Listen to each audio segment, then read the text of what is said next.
Hello, everyone. Welcome back, or welcome to Passing Dimes podcast. Unfortunately, Dallas couldn't join me today, but I traded that guy for a popular guest here in the nine-man community. They have a big tournament coming up for Canada Day, so I thought I'd bring in the best expert I know. So joining me today is Wesley Kwong. He is a 16-year vet of the sport of nine-man. He's won the Canada Day tournament. He's won the New York Mini. And I'm going to have to check my facts. You played in the major final, but I don't think you've won the major, right? No. A few top four finishes as well and some finalists. Nice. So who better to bring in than the experts? So welcome to the show. Wes, thanks for doing this, man. Thanks for having me. Appreciate the time. Appreciate being an honored guest. Wow, Dallas's seat. I got a hot seat to take over. Yeah, you got to be quite witty if you're going to take over for that guy. So let's start it off. I'm not sure any of our existing listeners, welcome to any new ones who do understand nine-man, but let's break it down right from the start. Nine-man volleyball on the men's side. Can you explain some of the rules, and then we'll get into the heritage? Let's just kind of treat it like we're at square one, and some of our viewers have maybe never heard of it, and let's get into it. So all intents and purposes aside, it is volleyball, but there are various rules. So the court's bigger, a meter on the back end, and a little wider on each side. The net is a little lower. You have 9 individuals on the court, either 5 in the front court, 4 in the back court, 6 in the front court, or 3 in the back court, depending on your variation. No rotating. The servers only rotate, so you have up to 3 servers that can serve at a time, and they can play, in theory, any position. Right. There's no penetrating on the block, so there's sometimes contentious disagreements in terms of the call, in terms of a penetration on the block. You have to stay the plane of the net. You can go as high as you want, but you can't break the plane of the net, and there's this invisible plane that the up referee has to kind of, in theory, call. You can only use elbows down in terms of contact. You can lift the ball, but in one fluid motion, so not holding the ball, but you can kind of palm it, kind of like your traditional volleyball lift, but it has to be one quick movement. There's also usage of the net, which is a continuation of contact. So if you're contacting a ball on second contact and you put it into the net, you, in theory, after the net, can reset it as the second contact. Good, and I think the lift rule applies for almost like a throwing or dunking motion. Usually the fastball, the guy is technically more of a throw than a hit, right? Yes, so there's that fastball, which they call a hook. So it's traditionally called a hook, but we call it now fastball, and it's in one fluid motion that you can hold the ball. And you cannot lift it and curl it over and throw it down. It has to be pushed into your hand and then fluidly pushed down in one motion. Nice. So we'll hopefully get some video up on our Instagram page, but as you're listening, I'm sure our listeners are kind of cluing in that the rules are designed to kind of make the rallies last a long time, that if you don't side out on that first ball, the rallies really keep going. Defense is really intense. There's a lot of scramble plays, but everything's kind of designed to make everybody inclusive, where you might say 9 on 9, like, do you even touch the ball? Well, even if you're not touching the ball, I find in 9-man, you're involved in the play somehow, right? There's just so much going on. Can you talk about the heritage of why the ball handling is the way it is? My understanding is they didn't have a proper volleyball when they started, right? They had to make a ball out of something. So the games originated in Khoisan, which is a southern province of China, closer to the Hong Kong area that we traditionally know. And the first wave of immigrants came over and brought this game with them.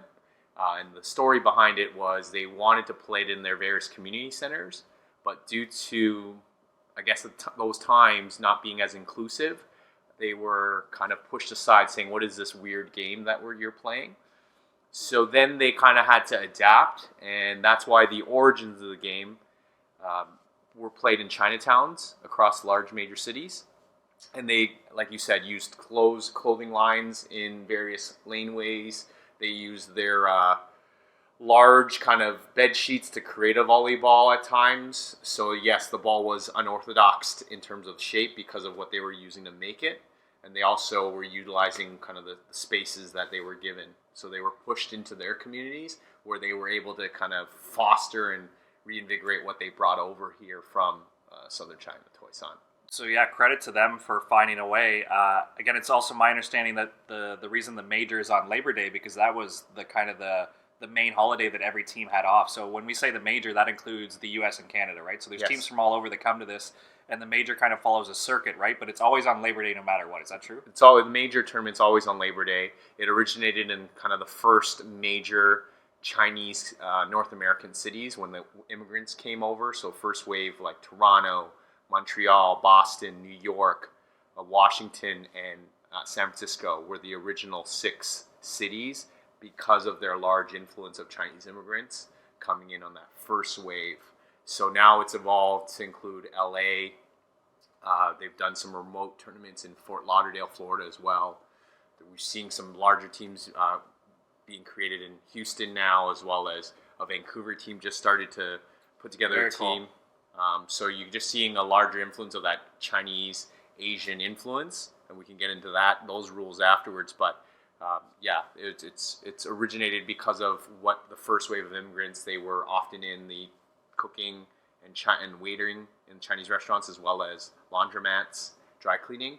So that's why also the influence of the bed sheets and the clothing lines as well. Right, nice. Yeah, thank you for that. So you being a 16-year vet, would you say you have a favorite, whether it be a circuit on the major or maybe like the New York Mini, or is it Canada Day here in Toronto? Do you have a favorite venue or a favorite tournament that you kind of always look forward to? My favorite, I love New York. I've been fortunate to go to New York 14 times, specifically in Chinatown, Seaward Park. It's a well-run tournament. It's in this kind of New York Rucker Park style venue. But I have a soft spot for San Francisco. I think San Francisco is one of my favorite cities. And it's Nice. also when it was played in San Francisco a few times that I went. It was played in the city in a outdoor park.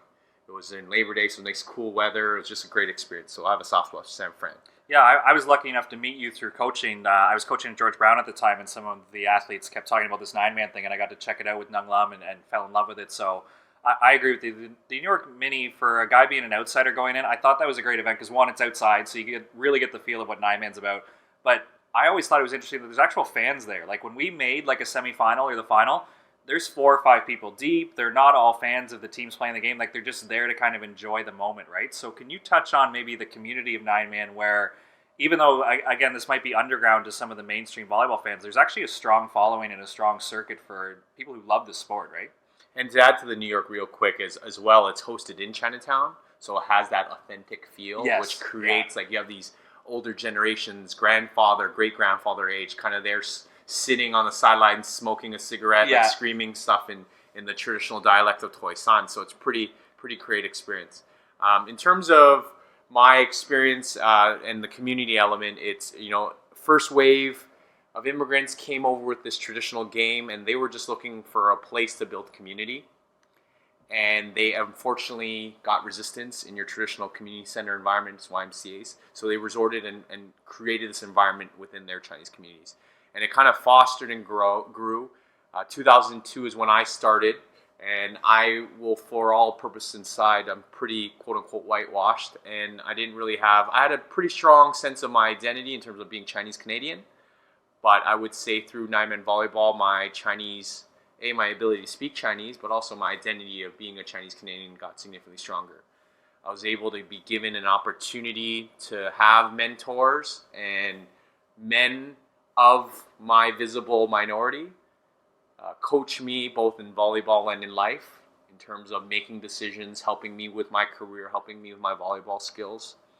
And then because of my length of time with the organization, I was then able to become the mentor. So at first I was the mentee, now I was able to mentor, and we were able to really, and we still are, but I'm no longer involved as much, but we were able to create an environment for men to become better men to the community, both through the volleyball court, but then also through society. So what would you credit to? How did you find out about 9-man? Who kind of pushed you into this sport? Like I'm sure once you're involved, you felt this strong community, but how did you hear about this for the first time? Do you remember the first time you went to practice, like what that environment was like? It was pretty unique. So I was playing in a Chinese basketball league. It's the Canadian Chinese Youth Athletic Association. And one of my teammates at that time said, you know what, we're starting up a 9-man team. We're starting up a B team. This is the first time we're doing it. I'd love for you to come out bring your friends, and we'll have a good time. I'll show you what's it about. And I went, and it was a great time because I was given the environment. It was an inclusive, non-pressured environment. I just recently stopped playing baseball because I broke my wrist, long thing politically, but I wasn't able to pursue baseball anymore. I was trying to find another athletic avenue, and this volleyball thing got presented to me in 2002, summer of 2002, and I was like, well, let's give it a try. I had a couple of friends join me, and it was quite the unique / really fun experience. So to give our listeners a scope, so we were a part of Ngun Lam, and I think at our peak, we've probably had 5 or maybe as many as 6 teams under one club. how many teams would play at, say, a Canada Day on the men's and women's side, and how many teams would play at the major? Can you ballpark it for us, like just to give a scope of like how many athletes are actually playing the sport right now? So I would say Canada Day is regionally very specific to Toronto, with some offshoot teams of Montreal, maybe a Vancouver team coming up. But I would say 20 to 30 teams there, just on the men's side. Yeah. And then on the Labor Day major tournament, there's at least 60 teams. Right. And those are, like you said, from all over North America. All over North America, from San Fran to LA to New York, Boston, Washington, Houston, now a Chicago team, as well as Philadelphia, and Toronto, of course, and Montreal, and a little bit of starting up now Vancouver. Nice. Now, I'll have to get a female guest on so they can talk about their version of Nine Man, just so our listeners, the women play a traditional 6-on-6, and I think they play the U.S. rules where the libero can serve, and I think it's just a different model, but they also play on the same circuit, they play at the same venues, very competitive, and I think they have similar number of clubs, or would there maybe be a touch more on the women's side? Maybe a little. On the Labor Day tournament, a touch very similar, if not a little less, and on the Canada Day, I think a little less in terms of teams. And there is a unique rule that we kind of overlooked, but in both the rules apply to the women's side and the men's side. 2/3 of the people on the court have to be full Chinese descent. The definition of Chinese descent is 100% Chinese, paperwork, or born in China, your background, your ancestry. The remaining third can be of Asian descent, and there's a long list of what classifies as Asian descent. So, for example, sixes, women's. Of the 6 on the court, 4 have to be full Chinese, 2 can be of Asian descent, either, and within that construct of the third, you can have half Asian, half non-Asian, fall into that category. And for the men, it's 6 out of the 9 have to be full Chinese, 3 have to be in that Asian descent, quote unquote.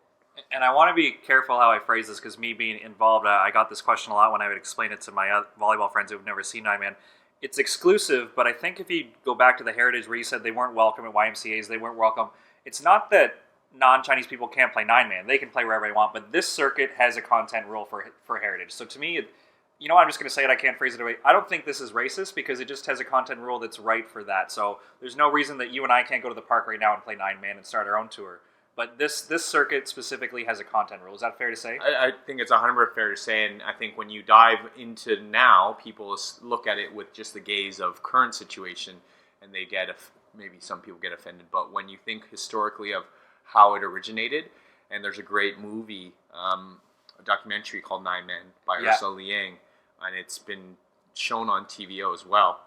But if you see that, the origins of the game kind of originated from racism in terms of being ostracized and not welcomed into the communities and being seen as an outsider. So they had to resort to that.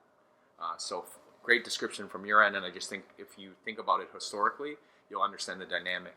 Yes, so I'll definitely add that to the show notes, because that was a documentary that really opened my eyes to like how far back this game goes and all the influences and kind of the battles it went through. That I think it's important that sense of community gets kept and that sense of history gets kept, because just because the game's getting popular and reaching more communities doesn't mean we have to open it up, right? Like I think the traditional sense of the game is still doing what it needs to do, and I think community's always been the main principle of this, right? I think so, and community, maintaining, kind of creating an environment where people can understand their heritage as well. And you can chime in here, but I think it's also an avenue for athletes to continue to develop and grow and become better volleyball players, but also learn how to be better teammates and athletes as well, because you have this dynamic of 9 guys on a court, and they're saying that I often would say is, you're not 9 players, you're 9 players that become one team. So all the things you'll learn as a 9-man player can translate to your club organization, can translate to your whatever future volleyball goals you want to achieve. I think there is that great synergy about community, teamwork, camaraderie, all that stuff that kind of builds a cyclical kind of positive environment for an athlete. Absolutely. I think Nine-Man's probably one of the best circuits I've seen that manages high performance, but also community. And what I mean by that is on day one, everybody's in the same tier and you play it out. And then as you perform, you get put in tiers and you get meaningful matches. So friends of the show might know like Ray Zito, or there's been like other high-level people who've played as high as like the national team. And then there's people who have never played volleyball beyond high school who still compete at this level. And I think there's the top tier of 9-man is really, really good. But then there might be a 3rd or 4th tier where it's just people who want to play and love the sport, and they have a meaningful outlet too, right? So it's not there's no layer of 9-man that's exclusive to me, but there is a layer that's very high performance. And I think whatever people want from this game, they can really find, right? So I thought that was great where, again, on day one, everybody's playing everybody. It doesn't matter what city you're from. Everybody's just kind of jumbled. And the rankings are accurate, but a little bit random sometimes. But by the third day, you're in the right tier where you should be. You're going for it. And whether, like I said, whether you're a national team level player, you're in a proper tier. And whether you're, I don't know, a 15-year-old kid playing for the first time, or another great thing about 9-man, you could be in your 60s and still enjoy the sport, There's right? some elders still playing to this day, yeah. Yeah, so there's definitely a level for everybody. You keep bringing up the community stuff. I hope you could cover just a few stories or anecdotes that you've had where, again, in my experience, I think it was great just being a part of Ngun Lam where we were maybe a big reason that maybe an athlete needs a passport for the first time, because maybe the first time they cross the border is they're going to the New York Mini and their parents aren't with them and we're kind of supervising them and being the mentor, or maybe they've never been to Montreal or San Francisco. Like, I think the opportunities for community and 9-man are so obvious to us because we've seen it, but maybe tell our listeners just about all the off-court activities that go in that really build this sense of community too. I think it's a great opportunity, as you alluded to. We get a lot of various levels of financial individuals and financial situations. Fortunate for me, the organization Ngun Lam that I was a part of was really conscious on creating a financial environment where people who are less fortunate can also still have the opportunity to play and travel. We travel to New York. We stay in the heart of Manhattan. We stay right by where the World Trade Center used to be. Mm-hmm. We have the opportunity to go to Montreal, as you said. We provide a kind of a financially affordable opportunity for people to experience these things outside of just playing the game. Going to San Francisco, going to LA, very costly, and we try our best to mitigate some of that stuff. A lot of the stuff is out of pocket, majority of it is out of pocket, but we at our organization try to do our best to create fundraising events to offset those costs. So I think it's a great cultural experience, like you said, in addition to volleyball, and it gives people the opportunity to kind of experience things like they never experienced before. It kind of putting you on the spot with this one, I didn't give you a heads up on this one, but for you being a top tier player, like you were always in the middle of it at the major, do you think you remember more tough matches, or you think you remember your time in the city? Like, what stands out when you think back to 9-man all these years? Like, is it the friendships that stick out, or is it like going for that gold medal and the trophy? I think 100%. It's not to be a cop out, so I'll give you some candid elements to me. 7 out of my 10 groomsmen at my wedding were part of my volleyball club. My bestest friends and my brothers, I don't have any brothers, were side by side on my wedding day. Midway through, when we started getting competitive, when you started joining us as a coach, for me, it started to get more focused on performance, and the brotherhood element was overall responsibility that I felt, and a culture component that I felt obliged to continue to develop, and I still, and I hope you can attest to it, still tried to do a really good job of that while still really being focused more on trying to win this thing. Yeah, there is a different mood because practice feels different. If you're a true community club and everybody's going to play against everybody, but for us, we would warm up together and then we would definitely separate because we had what was called a youth team, which might be kids as young as 13 and 14, and it didn't always match that maybe the top tier team that's going to try to win the major and one Canada Day is playing against them in practice, right? Yeah. So it's always a tough thing to say that we're a brotherhood, but then when we're between those lines that we're going for it too, right? So I thought you always managed that really well. One thing that stood out to me was you basically started like a mentorship or a speaker series, right? Where the vets would have an opportunity to speak to the young guys after practice. Can you just touch on that, like where that idea came from and maybe some of the topics that you wanted the vets to cover for the young bucks? So when we first started, we were a team of two, an A team and a B team. And as you alluded to earlier, we have developed into a large organization through doing quality things off the court, but also performing on the court through some attrition of other clubs. So we grew to maybe 5-6 teams at one season. So a season runs from May to September, Labor Day. Our season runs, the 9-man season. And as we got bigger, I was trying to think of a way to still maintain a camaraderie from different levels of team members, different tiers, so that they didn't feel intimidated to have a conversation with a guy like myself, or I didn't feel intimidated to have a conversation with an individual on a rookie. And being a rookie on the organization, we'll talk about it a little fun later on, but, it can be intimidating when you're joining an organization of all Asian males, very athletic, very strong, very already building a camaraderie, and you're this outsider. So I wanted to create a rookie speaker series of the veterans sharing their experience what they got out of it, what are they getting out of it, and what do they want to hope to instill in for them, for the other people moving forward, and some advice for the rookies on how to be more involved and how to get more out of it. There's a line I would coin in addition to the 9 guys becoming one team. I would say you only get out of this experience what you put into the experience. And I was living proof of it because I put a lot into it for my 16 years and I got the most out of it. And I always tell them that. Definitely, yeah. One thing I loved about our club, obviously I'm biased because I was there and I enjoyed it, and I'd be there now if I could just figure out my schedule a little bit more. But we would have a group huddle at the start of practice, and we would have a group huddle at the after. So everybody was in a circle. We're all equals. Like you said, the rookie who might be there the first time is like a 14-year-old. At least he knows the name of everybody in the club, and they interact and they talk. And we might argue about basketball or other stuff, or they can ask like technical volleyball questions that even though we were separated into like our teams and we were going to go for it and train hard, there was still like a club sense to it that everybody was on the same page and we at least respected each other, if that makes sense. Like 100%. So I think that's, and I'm not saying that other clubs don't do it. I've never been to a practice of say like a Boston Knights or some of the other clubs that have a lot of heritage. It could be happening there, but I just know that Ngun Lam's top tier. Like I thought we did that really well, and that's a credit to you. That's a credit to Edmund Chan, who is involved in probably every layer of volleyball. So there's a lot of people who put a lot of time into this, right? And I think the other thing that we need to get across is it's all user fees, right? Like that's, and I don't think there's prize money, right, in 9-man. So everybody's there, again, just harping on this community thing, right? So as the game continues to change, what do you see for 9-man? You mentioned that now we're going to bigger centers like maybe Fort Lauderdale, which doesn't have a traditional Chinese background, but the events there turns into a vacation. Like, do you think that's the model 9-man's going, or do you want to see it continue to be in the Chinatowns? Like, what do you see as it continues to grow and change here? So this upcoming Labor Day is going to be hosted in Toronto. So it's going to be hosted at the Convention Center down by Simcoe in front.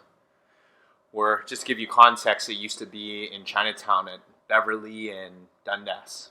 Okay. In terms of streets or in terms of like parking lots, in terms of Riverdale, tennis courts, 3, 4, 5 courts. Right now we're at finding ways to accommodate 60 teams. We're like, you built the courts last year. It was like 15 courts. Yeah. 15 men's courts. And everyone in your podcast and those new listeners know what a court size is roughly. Add another meter. You got to fit 15 men's courts there.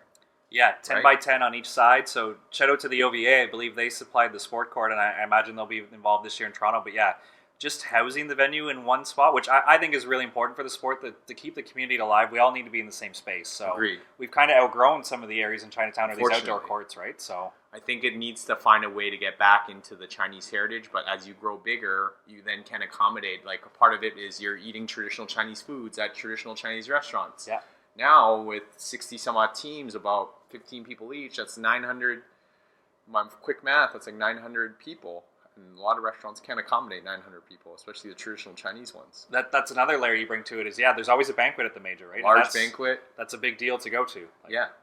So, yeah, I think being too big isn't a bad problem to have, but it does take away from like the community or how close it used to be, right? So that's something that Edmund Chan and the rest of the board kind of have to really battle with, right? Like how big can we get and without losing the tradition, right? Yeah, agreed. And I think my evolution, I think, is and you alluded to it earlier about everyone starting at square one on day one. I think because of the competitive levels and because of the size of the teams now, the amount of teams, not the size, but the amount of teams, I think they do eventually have to move towards a tiered system, like a elite, open, and a rec, so that you can kind of define what channel you want to play in and then play in it. Because I think it is starting to get a little longer with the disparity of the 60 teams.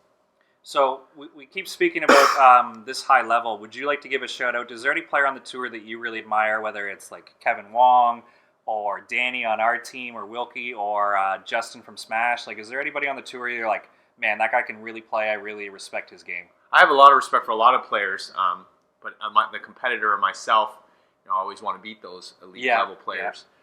I think you got to see the videos on YouTube, and you have to, if you can, go down to the Convention Center Labor Day and see some of the high level, especially on the Monday. We always talk about day 3, Monday being the last day of the tournament, and that's what everyone's competing for, and to get to day 3 and to compete on day 3. I think there's a lot of great athletes that you just alluded to, but for me, it's about playing in that experience and kind of talking through my experience on when meaningful games, the definition of meaningful games, and I coach my young players now, like your definition of a meaningful game will be different than person X or person Y and myself. But yeah, there's a lot of athletes, and it would be unfair to just highlight one or a few. There's so many. Because I already went down the slippery slope, of a few shout-outs. I'll give one more, and then we can move on. Kaneda, I think, until I saw you play live, and I got to see you every week at practice, he does stuff that I've never seen people do. His level of skill, his volleyball IQ. I'll give one more shout-out, then I'll move on. But yeah, I think Kaneda is a guy for me that I could watch play any version of volleyball any day. So shout-out to you, buddy. Doing a great job. Glad to see you still playing, because he's up there in years, but he's still banging it, right? He's fantastic, and I think what's great about him is the ability to instill his knowledge and his support and his coaching down to younger generations on how to help. So I was fortunate to play with him last year as well, and it was a great opportunity to learn as to how to be a better leader and a better teammate as well, and I hope I was able to contribute in some capacity to him as well. Absolutely, yeah, you'd be there in my books. If you weren't sitting on the couch beside me, I'd definitely give you a shout-out, because I think being a defender in 9-man is extremely difficult. I thought you had a great serve. You always influence the game in a positive way, serve, receive. D-Tran, obviously a favorite player of mine. There's just too many lists. I'm going down a slippery slope where I'm going to leave somebody out just because we don't have time to mention them all. Let's get into another side of 9-man, which is fun. Talking about the major, everyone has a memory of their initiation. So at Ngun Lam, what I always liked is, one, the respect still stayed in the room. We weren't out there to embarrass anybody, but there was a hierarchy that, you got to pay your dues a little bit. So without embarrassing everybody or out sharing too much, what was kind of the intent of our initiation, and what do you think the guys really enjoyed about it? Because I don't think feelings got hurt at ours. I think there's a lot of smiles, a lot of laughs, a lot of stories for years, right? Yeah, no, ours was pretty creative. So we've evolved from when we started to when kind of now. My initiation year, I had to, amongst my teammates, so once again building that camaraderie, amongst the 10 or 12 of us, we had to each French kiss a fish head with hot sauce in the mouth, and we would reuse the same fish head. So you were really building that camaraderie. Then we also had to clean a chicken head that was drenched in hot sauce. So you'd clean it and then put it back in, and then the next person went, and you had to draw straws to see who went first. We did that for a while. Then part of that was one of my teammates who joined in the second year said, I'm allergic, I can't eat hot sauce, I have a sensitive stomach. So then the vets at that time said, okay, then you're going to eat half an onion. And that's where our onion component started. And that kind of evolved to be a staple where the onion was always a rookie had to eat literally a half an onion, like an apple. And how we kind of evolved it was when we did the spectacle, vets could step in and say, I'll help you with a bite or help you with a piece. Yep. So the onion was a staple, and it was amazing. And it made people be quite stinky. And we would do it kind of before the banquet night, on the banquet night, or do it just before the clubbing night of the major. So it always would be kind of a repulse mechanism for them. We've done some other things that were pretty funny. We did a Montreal Labor Day tournament in the major. One of the guys created a scavenger hunt. So we created shirtless shirts on the individuals. So all they had were sleeves, a neckline, and then the middle part was cut out in a really creative way. So it was a shirtless shirt. They had to wear it, and through the weekend, they had to go perform various tasks. A lot of them did it on the Sunday night leading up to the banquet. So that was a pretty unique experience, and I think that was one of the best, most creative ones that we've ever done. I did one where, in addition to the onions, there were some fun shirts that were cut out and created with tassels. And when they were standing solo, it was this cute little adorable teddy bear on the front. But when they stood in number sequence, there was a large phallic symbol in their back drawn together. So when they were separate, just these various lines on their back. When they stood, it became one large male genitalia, which was quite humorous to see. But all in all, on purpose side, it was all we always tried to do in good fun. We always did it to build that camaraderie within that rookie club, within that rookie year. So they were always doing things together.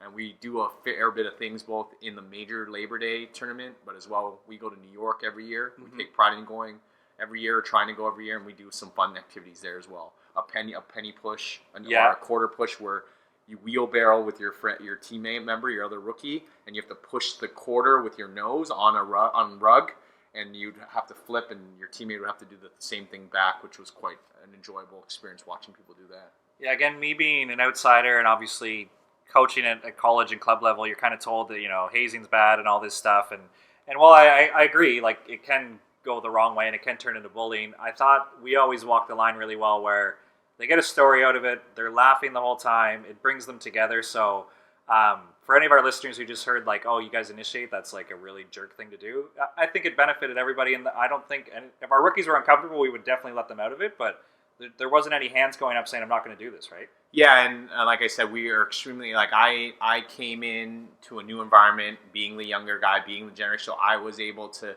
kind of vet and create a different environment. So I think when I put myself in a more of a leadership role, I was able to change that dynamic to make it more inclusive from that perspective, but fun, and also while still maintaining that hierarchy. So yeah, no, without a doubt, we try to do it with taste and with class. We have the owner now who inherited the team from the original owner, still actively involved, Alan Lau, as well as you allude to, Edmund Chen, and we have a lot of older vets that kind of make sure that we stay kind of on the right side of the line. Nice. So now that you've decided to not play, I mean, you've had your time. 16 years is a long time to commit. So you're recently married. Looking back at 9-man, is there anything that you miss? Like when May kicked around the start of this year, where you're like, man, I feel like I should be somewhere. Do you miss the brotherhood? Do you miss playing at a high level? Or are you enjoying your time off right now? Once again, I'm going to be 50-50 here. I miss the camaraderie, without a doubt. I miss the companionship and the shooting the poop, as they would say it, being politically correct, and the banter with the team members. I'm going to miss for sure, and I articulated, and you know this, when we got to a level where we were playing on Monday and there's crowds watching your games, 3 or 4 deep, standing on chairs, standing on ladders, but it was so clear and I was drowning out the noise. I'm going to miss that element of competing. But I am happy to be able to take some of my time back. At some point in the last few years, I felt like I had to go versus wanting to go. Right. And I'm not saying that in a negative way. I wanted to go too, but I felt compelled that I had to maintain this to hold the line. But the last couple of years I realized it'll continue to go, and there's great structure and great people in place to continue this community in our organization and help continue and alter even the framework of the organization to make it better, because who's to say I did anything or led any better way than somebody else can lead. So it was just time for me to also take my time back and enjoy some of my personal time. Yeah, I had similar feelings when I felt really bad that I couldn't be a part of it, but you're right, nobody's bigger than the club. I think they've got a great structure in place that coaches can come in, players can come in and out, and the club lives on, right? So I think it's great. I'll hopefully get out to a practice and see the guys again, but I'm definitely missing it, but just couldn't make it work this year. Let's give one more shout out to Ngun Lam, just so before we move on to some of the other exciting projects. If people want to get involved, I believe social media is probably the best way to get a hold of somebody, right? Probably on the Instagram. Yeah. The Instagram, I just made myself sound really old. And you mentioned the financial barriers involved in 9-man. I know a lot of clubs do this. This was something that Ngun Lam was pretty special at, was fundraisers, right? So there's a golf tournament, there's a clubbing fundraiser, there's raffles that if you don't have the means to play, we basically give you a template that you can earn your user fees back just by being a good fundraiser, right? Yeah, so you'll just probably have to account for some of the travel costs, but being that this year's in Toronto, you can pretty much offset everything else. The Instagram to check out, they're actually doing a 50-50 raffle now. I think they may have just finished the 50-50, but it's NGUNLAM, or if you search NLV, you'll see that's where all the information is there, and all the contact information is there as well. So that's great. And if you live in a different community outside Toronto, I'm sure you could ask one friend and they can point you in the direction of the 9-man club in your area. And if there's not one, you can start it. This was very Ngun Lam focused because that's the area I know, and that's the area I wanted to give a shout out. So not trying to offend any other clubs. You can definitely speak on yours, or you can come on the show and talk about it. But that's my club, so we're going to talk about it. Nice. Good. So hopefully we've done the great sport of 9-man some justice, and some people who are new to the sport want to check it out. So for anyone in the GTA, the candidate tournament is happening at the Toronto Police College. Is that correct? Yep, Islington and Lakeshore this upcoming Saturday and Sunday, June 28th and 29th, I believe, or June 29th and 30th. And that'll be a good one to check out. The men and women are in the same venue, so you'll be able to check out both disciplines of that. If you want to check it out at any time, there'll be matches going on all the time, but I would recommend Sunday, probably mid-morning to afternoon is when the meaningful matches really happen. It'll be playoffs, teams will be getting eliminated, you'll be going for it, but yeah, if you just love volleyball, it's a very inclusive community where you can check it out. Don't feel like you have to be of Chinese descent or part of a club to be there. Just show up and check it out and cheer for Ngun Lam if you're really getting into it here. And pack your hat and some sunscreen because it is going to be outdoors. Yeah, I think it's gonna be a great weekend. So the women are indoors. Is that true? Or are they Women are outdoors? indoors. Some of the women play outdoors. Okay. But the men will all be outdoors, pending weather, of course. Yeah, pack a snack, your hat, your sunscreen. Just make a day of it. Yeah, it's gonna be a great experience. Good exposure to nine men, and like Josh said, it's the first time. It's a great environment to get to know it. So it's just kind of leading that you have moved on. You're a retired 9-man vet now. You've got an exciting project on the go. Tell me about this clothing company you and your buddy started. Yeah, so we just thought of a side passion project. We were both working together in the alcohol business. We went to school together, and we thought, you know what? There's not, in our opinion, not a witty kind of creative, fun volleyball gear out there. So we've started smrtsports.com, focusing on witty kind of athletic apparel. Right now, focusing on volleyball. We have some fun shirts up there, but we're also doing custom work for teams, for organizations, for great companies, for podcasts maybe. Yes, hopefully. So we're just kind of working on custom apparel, as well as focusing right now on some witty volleyball gear. We have a fun one that I think is super adorable. Your block is irrelevant, and it's just a block with a elephant blocking a volleyball at the nose. Yeah. So it's kind of witty stuff like that. I'm wearing a shirt right now that says "I love my wife" in big letters, but in there says "I love my wife when she lets me play volleyball." So there's some really cool witty shirts that we're trying to carve out, and there's no knock on the volleyball gear out there. We just thought it'd be a good avenue. We're both witty, quirky, funny guys, and creative, and we thought there's a niche, and we thought we could maybe fill that hole. And you've aligned with the charity, is that right? Yeah, so we're aligned with Right to Play, yeah. And we're donating all the shirts that $1 from every shirt goes back to there. We make a donation for every shirt to go back there. So we'll make a donation on behalf of every shirt purchased to go back to Right to Play. Nice. So how did you, out of all the great causes coming up, how did you guys decide on that one? Because I'm sure there's lots of options out there, right? Yeah, we thought, big picture, if we want to evolve into a larger sport apparel, it has a big, athletic kind of focus while using sports to bring communities together. So we just thought there was good synergy there. Yeah, I think the way you just explained your company, it seems like the intent matches there, right? So it seems like a perfect partnership, which I'm sure they appreciate. Yeah. Good. So what's your website? Where can people find this out? Check out the store. You have men's, women's? We have men's and women's, and we're able to do custom apparel as well. So it's www.smrtsports.com. Perfect. Putting you on the spot a little bit here, are you going to be on site at any events? Is that going to be a good way to bring you back to the 9-man community? Or? So both my friend and I started some new jobs, but yeah, our intent is to partner with some volleyball organizations and volleyball tournaments and be on site. We have some outdoor apparel, some tents and all that stuff up and running. We just got to solidify some places this summer. If not, for sure, you'll see us in the future. It's not going anywhere. It's a passion project that we're excited about.